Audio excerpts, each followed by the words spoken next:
Let's go. Hello there everyone and welcome back to Yosh's Chelsea Blues. I'm here with Archie. James. Jiffy.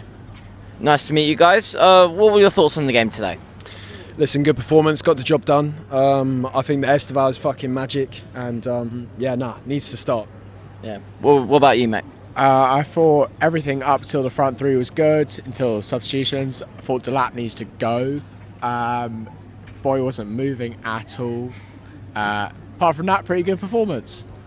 I'd say Delap has to go is a bit harsh because we've only just bought him.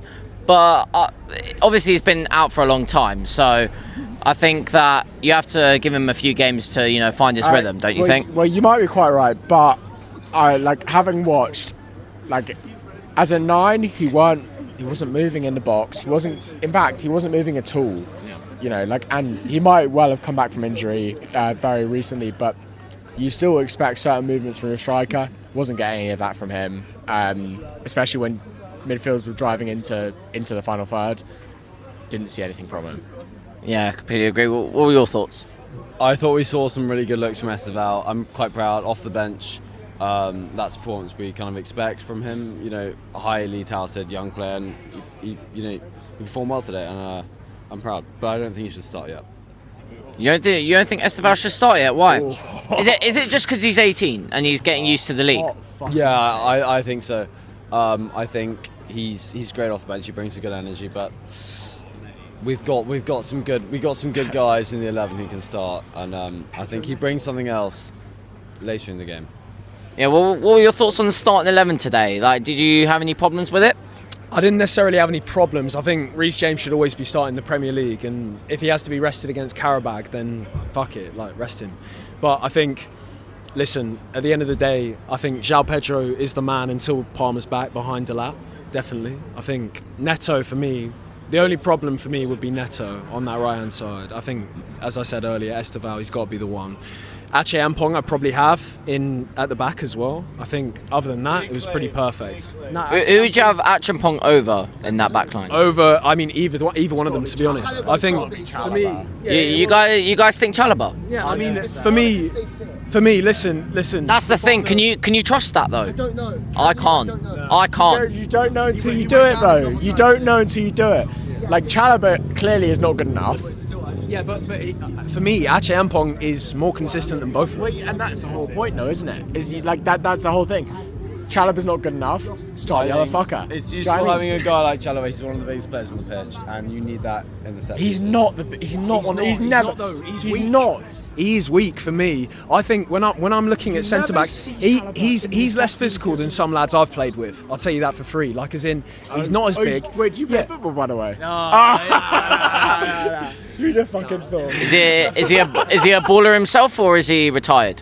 What? As in? You retired, big time. What, me? Yeah. Oh yeah, no, I've never been in the game, mate. Don't even retire. Yeah, dodgy shoulder. Dodgy shoulder. Yeah.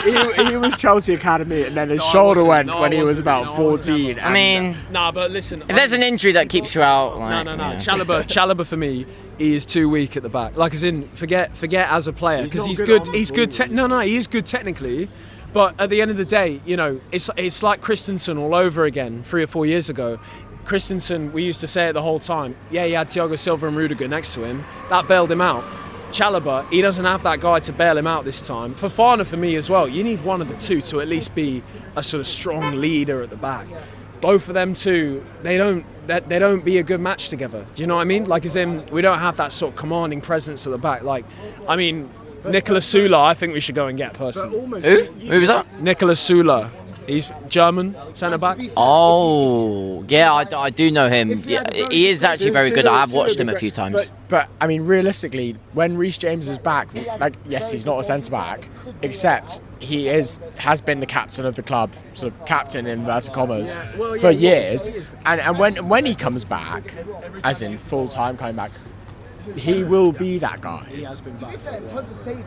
But back ties and full time starting, not being on the medical bench. You can't sit there and tell me that Chalobah and Tosin are commanding anything. They're not. That's what I'm saying. Archie Ampong, he's probably more commanding than both of them, funny enough, and he's 19 years old, in my opinion anyway. I mean, I do think though that you need not necessarily a bigger physical like profile, but just a bigger presence. Like Thiago Silva wasn't a big guy. Yeah, he was. Thiago Silva was that. Yeah, but age that was his whole thing. That was why you'd start him, because Thiago Silva's had 20 odd years experience, 20 years experience, and then you'd have some pretty rubbish centre backs either side of him, and he'd still make it work. And then we got Sanchez behind him, who, like, I mean, the man set behind there, he doesn't bail him out. Sanchez is not good enough where he can properly, you know, if we had Donnarumma behind him, better story. But we don't have Donnarumma there. Like, as in we've got Sanchez, who is unreliable. And that's the crux of the issue, isn't it? Is that like there's the two centre backs that you're playing, because you're playing front at back now. You've got 4 in defence and a goalkeeper. You don't have the goalkeeper. You don't have 2 centre backs. You got great wing backs.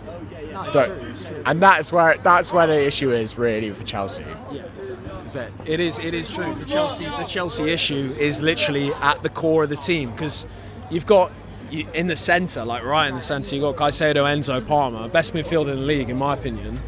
But then you've got behind that and in front of that, not a whole lot, unfortunately. I mean, yeah, definitely. And for me, it starts with the centre backs. There's Centre-backs and nothing. goalkeeper, those are the 3 positions which you've got to improve. Well, yeah, and it's the same with any championship winning team. Just need those 3. There's nothing there at the minute. That's why it's not happening for us. Yeah, I mean, we've got Barcelona and Arsenal coming up. Like two big games. Like, what are your thoughts going into those games? Predictions. I mean, yeah, let's go predictions for those games. Like, what do you think will happen in those? Okay, so Barca's next up, right? At home, yeah. Yeah. We've got Burnley away before that. Yeah. Let's ignore that for a second. We should win that, but we won't go into it. But Barcelona and Arsenal, what do you think? Barcelona, I think realistically it's a 3-1 loss, same as Bayern Munich. I think the individual defensive mistakes are going to cost us. I think that there's going to be a Sanchez error in there, and I think there's going to be some sort of centre-back error as well. And then when you've got Arsenal as well, Arsenal is so defensively sound that, like, for example, you saw today in the game, right? When Cucurella headed that ball back and whoever it was went through on goal. If that happens against Arsenal, whoever it is, granted, even if it's fucking Marino, they're finishing it off. So, you know, we can't afford to make mistakes like that. That's definitely going to happen once against Barca, at least. And then because they press so high, they've got so much energy in the team. I mean, Arsenal maybe less so. I reckon we get a draw out of Arsenal, but I think it's only 1 point out of those 2 games, personally. Fair enough. I actually think we can get a draw against Barca. But what do you think? Well, Arsenal's an interesting one, because against Arsenal, they don't create anything from open play. Like that, if you can set piece FC is what I like to call them. Yeah, but we're shit on set pieces. That's what I mean. That's the only way they're going to score. And they are going to score. But that is the only issue. So if you can find a way, you've got weeks to prepare for it. If you can find a way to sort out set pieces, that's fine. It doesn't just happen overnight. We've got Brentford set piece coaching, who is meant to be amazing, and we still concede from set pieces. We still conceded 2 to Brentford. But everybody concedes from set pieces. That's fine. Yeah. So you sort of just sort that out. Realistically, Arsenal played a 3 in midfield, all 8s basically, and you don't get anything open play. If you can sort out set pieces, just a small bit, that's fine. Barcelona is a completely different issue, because you've got more or less the best front 3 in the world. Well, you'd go as far as to say the best 3 front players in the world. But yeah, anyway, so Barcelona will be a tricky game, Arsenal will be a tricky game. Thank you very much. It's been Alec Little, Archie Mogg. Vamos. Enjoy your Thank you very much.